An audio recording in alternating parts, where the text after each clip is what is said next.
Alright, ladies and gentlemen, this is Chili Games. Welcome back to the channel. I am bringing you probably the most disgusting 5-minute clip you have ever seen. With the Cleveland, I am running EOP on this build. I decided to throw it on and just see how it is. Since I am running EOP, I'm not running beyond range.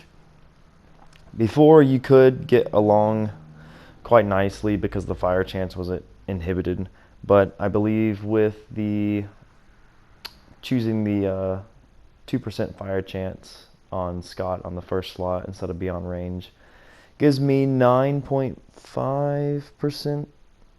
It should be 9.5% fire, which is pretty good.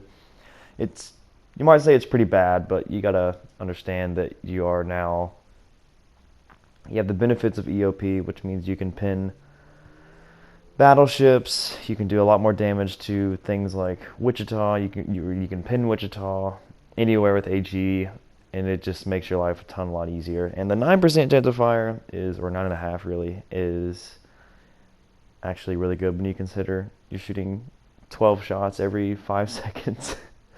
So, in terms of my inspirations, I honestly forget. I think I'm using Scharnhorst and Minbelly. I didn't want to switch them out for this game because I didn't want to spend 40,000 commander XP, trying to switch my commanders around for every game, so I just left them. I believe this is my Alaska inspiration class. So, another thing that I wish we could do is, set inspirations for commanders on ships, but oh well. Anyways, what am I talking about in this video here? Honestly, this is just sheer dumb luck and just pushing the issue. Sometimes you get away with it, sometimes you don't. The probability of what I'm about to do here working 9 out of 10 times is probably close to 0. This is one of those plays where it happens 1 out of maybe 15 games where you get to be able to push like this and you don't get smacked and you just do ungodly things. So, what are we doing here? I went to the side with the destroyers, and luckily we have a shimikaze, basically it's the same thing. So anyways, he is spotted. I'm not going to use my radar quite yet. We're going to be able to squeak off a handful of salvos before we actually have to use our own. And we are actually in a pretty solid spot to not be seen here. And then I see all 3 of these guys. So we kill the Shima. The Akazuki has no idea what's going on. The Akazuki is very, very sluggish in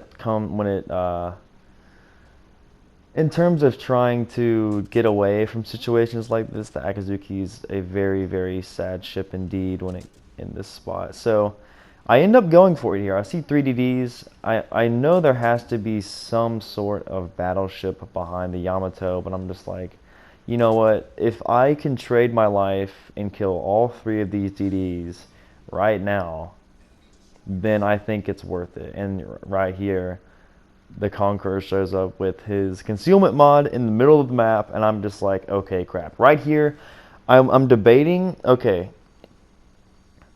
am I too committed and dead, or do I just run? Do I turn out? Looking back and watching this, I 100% could have turned out, but I didn't know when that Yamato was shooting in the middle there, so I didn't take the chance, and I was like, you know what, I still have sonar going.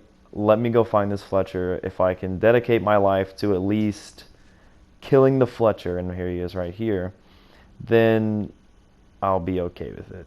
So that's basically what happens. The Conqueror is in his preload right now. He kind of missed his first salvo, and we're going to turn back towards him. He can overmatch any part of me. He can devastate me from any angle, but presenting a smaller target means he has a harder time of hitting me, and that's exactly what we do. We actually fully dodge his second salvo. Like I said, this play in this game here is completely down to a lot of. I'm not telling you that I'm good. But this is just a play where we got to push the envelope and luck was on our side. and the results speak for themselves. And it was just, I'm just happy that I was able to get it. So we squeak in behind the island here. We turn in. If you look in our mini map here, the 3 battleships that we have behind us, I'm just like, what are we doing? Like, if the battleships were on the cap with me now, that Conqueror is fine. And you'll see this is what initially kind of gets me killed, because the Conqueror is going to come around and continue on his path. So I pick a fight with the Worcester, pretty much knowing that I'm going to die here, so I want to get as much damage out as possible. And to be honest, I think the Cleveland's much better than the Worcester. You don't need 32mm battle armor with a light cruiser that spends 95% of its time behind an island using its high arcing shells, high fire rate, and you know, it's not Cleveland is just better.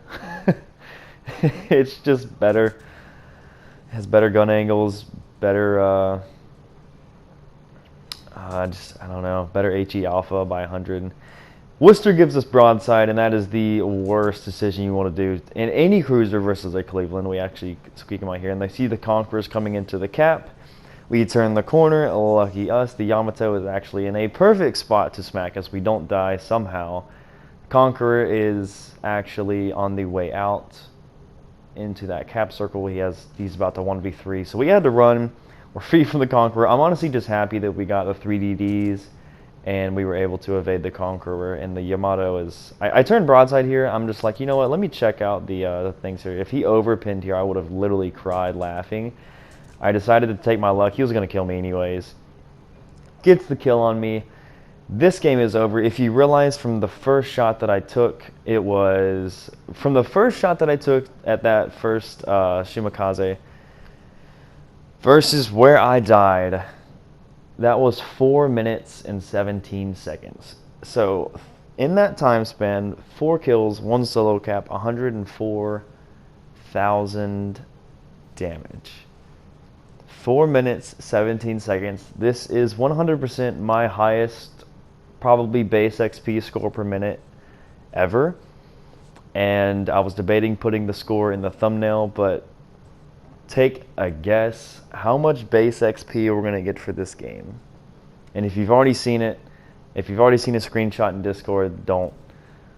Our Yamato comes out broadside. I'm fast forwarding through this because I literally died so early. I didn't want to sit here and watch. I didn't want to talk over the next 6 minutes, just me watching. So anyways, as this game comes to a close, just the absolute perfect situation for Cleveland to just kind of act stupid. I should have died much sooner, but you know, this game sometimes is all about making the sometimes the low percentage plays work out for you, and you know, just happy that I got the gameplay out of it because it was quite funny. And then when I saw the score, I was literally just kind of like, oh my god, that could have been insane. Curve first will go down to our friendly torpedoes, and the game is going to end on time. We had the hard carry of the hard carry in this game. Short video, nothing much to it. I had to include it because when I saw this result, I was kind of blown away, honestly. I wish I had stayed in longer and I had gotten more, because this would have been one heck of a game. 3,800 base XP. That is actually insane. I was beyond floored, and that is going to be it for the game, guys. I hope you all enjoyed. I'll see you all in the next one. Peace.